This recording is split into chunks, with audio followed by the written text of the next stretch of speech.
আসসালামু আলাইকুম ওয়া রাহমাতুল্লাহি ওয়া বারাকাতুহু। এভাবেও ভালো কাজ করা যায়। বয়স্ক মানুষ যেগুলো আছে জন্য অনেক কষ্টের মধ্যে আছে। বাড়িতে মানুষ যেগুলো ছেলে মেয়ে আছে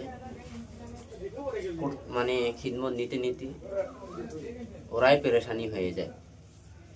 এই জন্য চেষ্টা করবেন বয়স যখন আপনারও হয়ে যাবে এইভাবে আপনারা আপনার বাবা মার খিদমত নেবেন, আপনার ছেলেও আপনার খিদমত নেবে।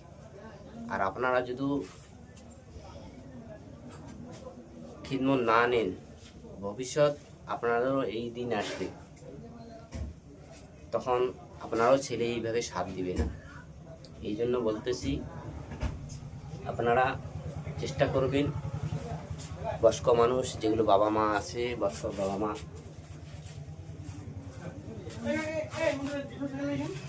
গ্রামের অসহায় মানুষ যেগুলো আছে